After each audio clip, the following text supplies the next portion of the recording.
네, 아까 그 국민 권익위판 블랙 코미디는 잘 봤습니다. 오랜만에 웃는 것 같은데 웃어야 할지 울어야 할지 이번 윤석열 정권이 끝날 때쯤 되면 국민 권익위 해체 여부가 논의될 것 같습니다. 의료대란 6개월 코로나가 확산되고 있는데 추석 의료대란 우려가 큽니다. 응급실 뺑뺑이 끝에 결국 구급차 출산, 환자 거부에 1시간 뺑뺑이 결국 숨진 열사병 60대 어제 있었던 보도 내용입니다. 응급실 부족 문제는 하루가 멀다 하고 제기되고 있습니다. 전공의가 떠난 자리를 메우던 전문의들도 피로도가 누적돼서 병가 휴직하거나 개업을 준비 중이라고 합니다. 내년이 되면 의대 신입생이 3,000명, 그리고 증원 1,500명, 유급 3,000명, 합해서 7,500명의 의대생이 몰려드는데 전문의가 떠나서 교수진도 태부족하고 교육시설은 한계에 부딪힐 것이 자명합니다. 국가의료 시스템이 파괴되고 있는데 윤석열 정부는 무력하기만 합니다. 저는 이렇게 국가 시스템 무너지는 상황에 대해서 윤석열 정부가 책임을 져야 한다. 아마도 이 의료 시스템 파괴와 함께 윤석열 정권은 무너져야 하지 않는가 하는 생각이 듭니다. 이 의료 시스템이 무너지는 상황에서 정권이 유지될 수는 없다라고 생각합니다. 스스로 한번 생각해 보시길 바라고요.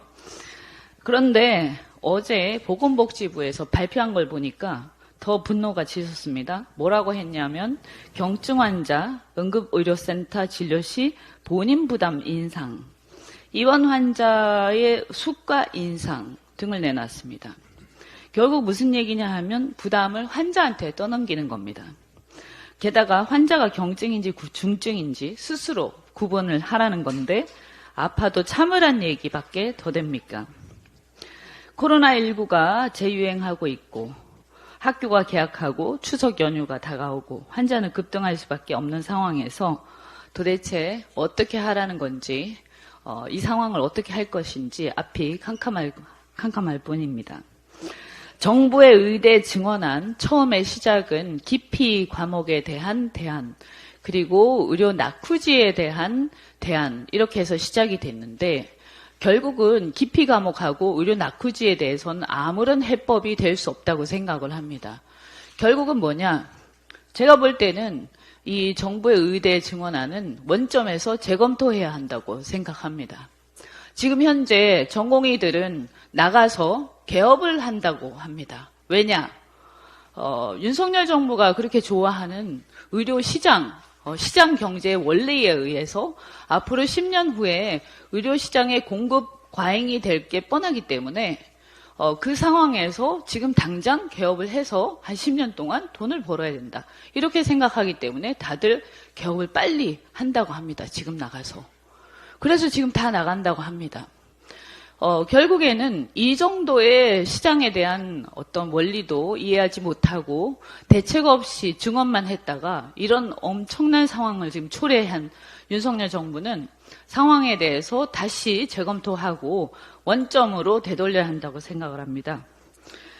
차라리 기피 과목이나 의료 낙후지 문제를 해결하기 위해서는 이 분야만 따로 떼어내서 공공의대를 설립하거나 해서 그 부분에 대해서 정부의 이것은 시장의 실패 영역이기 때문에